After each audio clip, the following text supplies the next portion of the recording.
These are different sizes, so these are, but I think obviously these are the ones. I think it could be cold.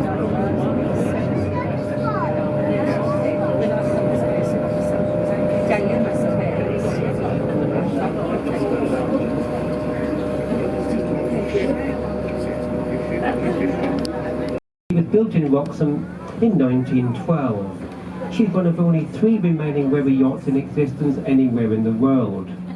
These craft have the same type of mast and rigging as a wherry, but a rather more elegant yacht-like hull.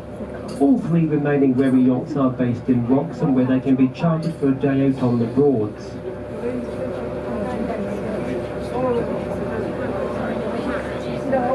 That's from the rear, and most of the houses you will see are built from wood. That's mainly to keep the weight down, as the land beside the river is very soft, and in order to build a house, deep foundation pilings are driven in first, often as far as 30 or 40 feet down until they find a hard enough surface to build upon. These pilings are simply hollow steel tubes which are later filled with concrete. This brick bungalow to our left would have needed an even deeper foundation. These are all fairly modern houses now. They are typically less than 35 years old. In recent years, quite a few of the older homes have been demolished and replaced by a more modern version. Wooden houses require an awful lot of upkeep and sometimes can deteriorate beyond economic repair. The ideal solution then is demolition and reconstruction.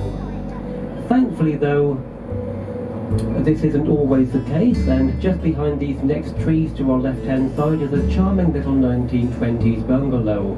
It's one of our few remaining original waterside properties. It's in immaculate condition with a lovely garden and is used nowadays for holiday accommodation. It's perhaps the most picturesque and often photographed place in the village and appears on many local postcards. Some of you on board may have heard of a gentleman called George Formby, and a few of you may even possibly remember him, although sadly he passed away 56 years ago now, in 1961. In his time though, he was a highly regarded and very successful entertainer, known as Heavenby nowadays. When George Formby bought it just after the Second World War, he named it Beryldean in honour of his good lady wife. George and Beryl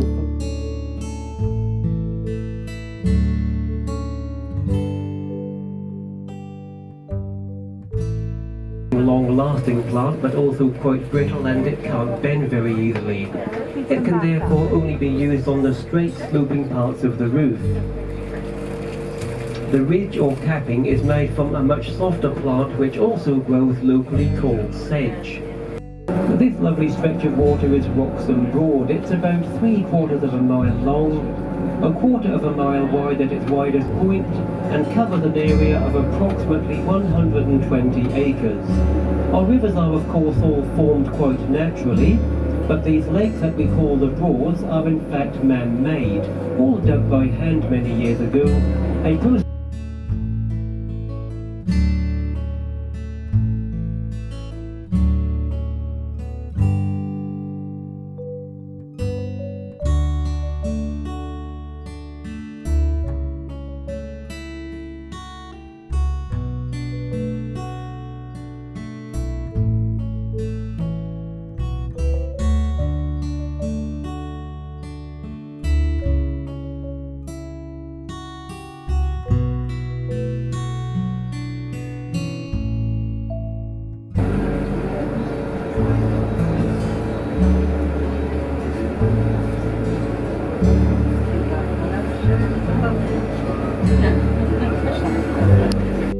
time that reed bed will become a wood.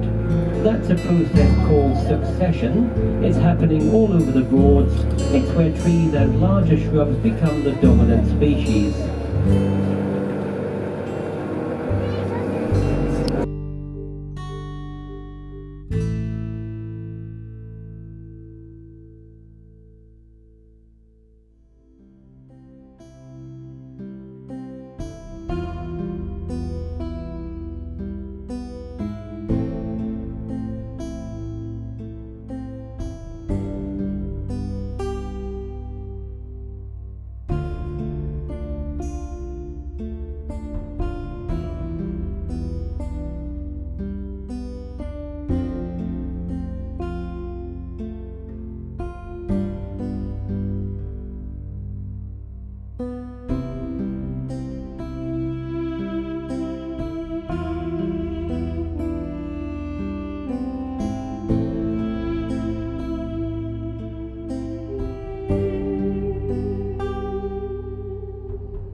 you can see, ladies and gentlemen, we're passing these lovely waterside houses once again, and no doubt a few of you are giving them an admiring glance or two.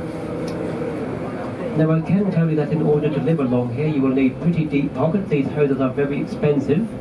That's mainly because there won't be any new building land released beside the river in the foreseeable future.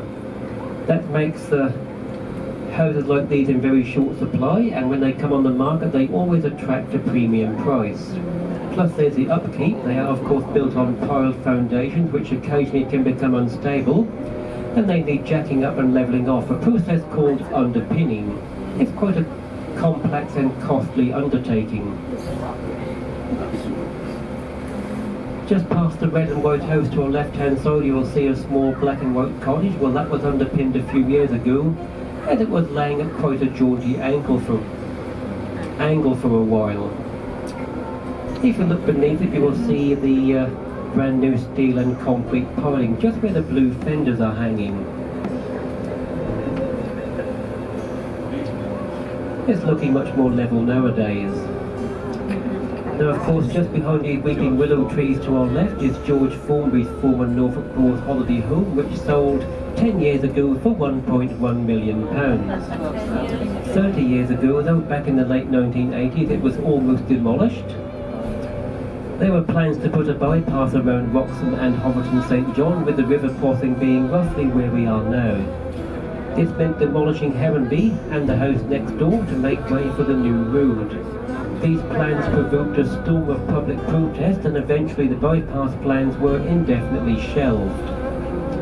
I really can't see them surfacing now because the Broads Authority have a very strong voice in local planning matters.